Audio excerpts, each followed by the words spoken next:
راکت کو شکست حمله دیروز، تلاش دوباره امروز، طالبان بار دیگر از زمین و آسمان به بلخاب حمله کردند. تکرار خشم طبیعت در جنوب شرق کشور، زمین لرزه دیگر در پکتیکا جان 5 تن را گرفت. دلهوره حکمتیار از دوری پاکستان. حکمتیار میگوید که شکاف میان طالبان و اسلام آباد بیشتر شده است. سیاست قومی و دلهوره فروپاشی. ستون نویس پاکستانی میگوید که افغانستان هنوز هم بی ثبات است و آزادی زندانی افغان از گوانتانامو پس از 15 سال.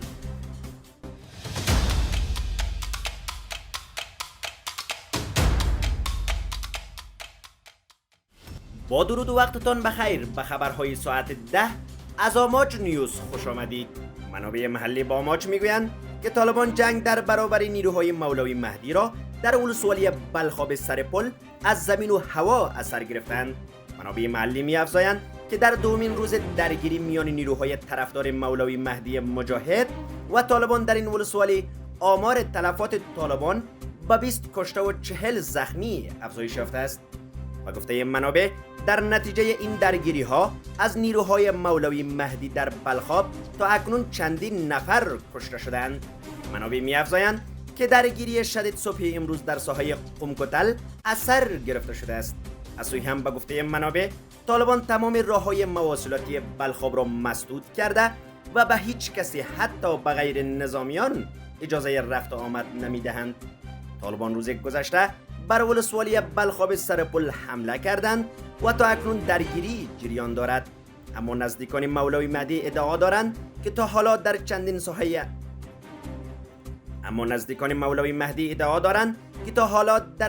ساحه حمله را عقب زده و چندین اراده موتر و حامی طالبان را تخریب و یا به غنیمت گرفتند. قاری فصیح الدین فطرت، رئیس ستاد ارتش طالبان و فرماندهان قل اردوهای بلخ و هرات که در سرپل هستند، رهبری درگیری را به عهده دارند.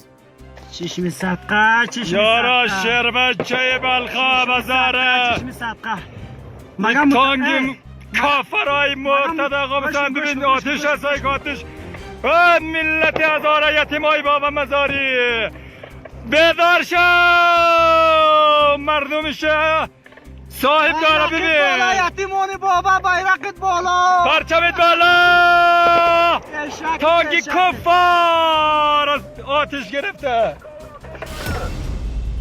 خبرگزاری باختر، رسانه دولتی تحت مدیریت طالبان، صبح امروز از وقوع یک زمین لرزه دیگر در ولایت پکتیکا خبر داد. در گزارش باختر آمده است که زمین لرزه حوالی ساعت 10 قبل از ظهر روز جمعه 3 سرطان ولسوالی گیان ولایت پکتیکا را تکان داده است. بر اساس گزارش ابتدایی خبرگزاری باختر، دست کم 5 تن در این زمین لرزه جان باختند. هنوز نهادهای مستقل و مؤسسات بین المللی این آمار را تایید نکردند. بامداد روز چهارشنبه اول سرطان نیز یک زمین لرزه شدید برخی از مناطق افغانستان، پاکستان و هند را تکان داد. زمین لرزه روز چهارشنبه در ولایت‌های پکتیکا و خوست تلفات و خسارات گسترده‌ای بر جا گذاشته است. پس از زمین لرزه کشورهای مختلف از جمله پاکستان، ایران، هند، قطر و امارات برای مردم آسیب دیده کمک‌های بشردوستانه فرستادند و قرار است کمک‌های کشورهای دیگر نیز در روزهای آینده به افغانستان برسد. گلبدین حکمتیار، رهبر حزب اسلامی میگوید که شکاف بین کابل و اسلام آباد در حال افزایش است. از سوی دیگر کابل و دهلی نو به یکدیگر نزدیک میشوند. آقای حکمتیار در مصاحبه با یک روزنامه پاکستانی افزوده است از آنجایی که دشمن پاکستان و افغانستان مشترک است و دشمنان از این وضعیت مردم سود میبرند، پیش از آسیب دیدن دولت‌ها این دو کشور باید گام‌های مؤثر برای غلبه بر شکاف فزاینده بردارند. او گفت که تحریک طالبان پاکستانی در جریان تجاوزات آمریکا در اینجا تشکیل و فعال شد. او اضافه کرده است که این یک موضوع قدیمی بود و نباید آن را با حکومت کنونی افغانستان مرتبط کرد. از سوی هم حکمتیار خاطر نشان کرده است که داعش در افغانستان قابل نگرانی نیست. با ابراز خرسندی از حاکمیت طالبان در افغانستان گفته است دیگر جنگ در افغانستان به پایان رسیده و متجاوزین خارجی دیگر اینجا نیستند. افغانان می توانند برای خود سیستم داشته باشند.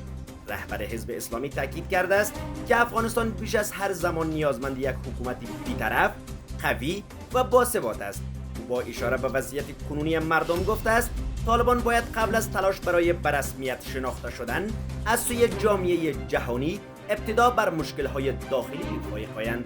او همچنان به طالبان برای به رسمیت شناخته شدن پیشنهاد ایجاد پارلمان را کرده و افزوده است آنان در اول باید یک پارلمان منتخب را تدوین کنند که قانون اساسی کشور را معرفی کند و باوری او این گونه کشورهای خارجی مجبور خواهند شد تا حکومت طالبان را به رسمیت بشناسد.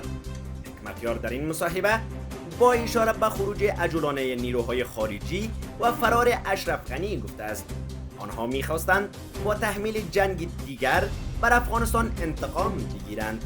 او تصریح کرده است که اکنون هر کشوری که بخواهد دولت طالبان را به رسمیت بشناسد ایالات متحده آن کشور را تهدید و از آن دوری می‌کند. او اظهار داشت که دولت کنونی وارث یک افغانستان ویران شده است که در آن جنگ فعال برای نزدیک به 5 دهه در جریان بوده است. سیرا اسد ستون نویس پاکستانی در مقاله در دیلی تایمز پاکستان نگاشته است که افغانستان نیازمند کمک‌های مالی است چون این کشور هنوز در آستانه فروپاشی است.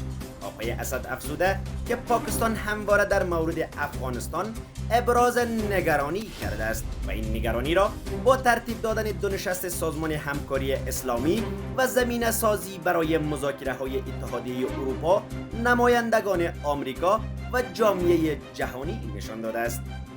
با اشاره به حضور فعال و حمله های متعدد گروه داعش در افغانستان نوشته است گمان می رود که حدود 2000 جنگجوی این گروه در غرب و شمال افغانستان در حمله های تروریستی شرکت داشته باشند.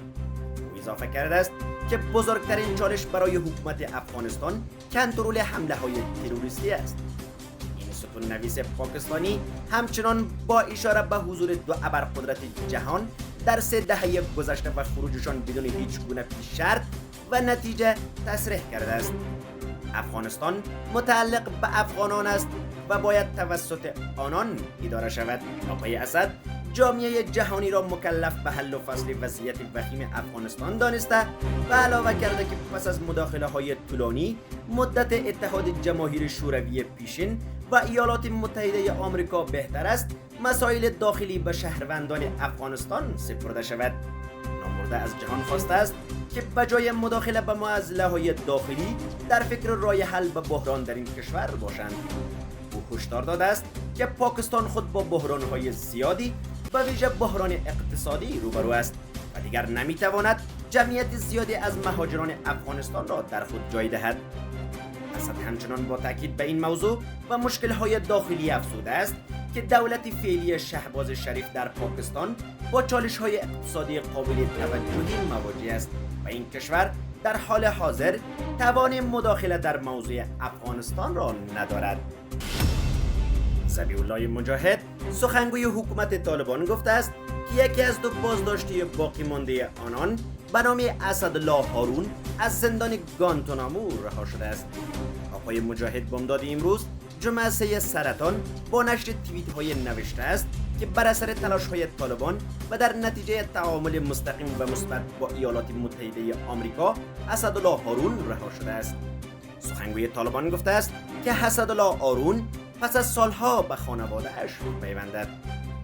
او افزوده است امارت اسلامی افغانستان آزادی بندی‌های افغان در سایر کشورها و احوالجویی آنها را وجیبه خود دانسته و سعی می‌کند هیچ یک افغان هم در کشورهای دیگر در حال مظلومیت باقی نمانند. سخنگوی حکومت طالبان اضافه کرده است که با شماری از کشورهایی که شهروندان افغانستان در آنجا زندانی هستند در تماسند تا آنان را آزاد کنند. پس از حمله نظامی آمریکا به افغانستان در سال 2001 شمار زیادی از فرماندهان و اعضای ارشد طالبان توسط سربازان آمریکایی بازداشت و به زندان گوانتانامو منتقل شدند. اسدالله هارون در سال 2007 توسط نیروهای امنیتی حکومت وقت بازداشت و به آمریکایی ها تحویل داده شد.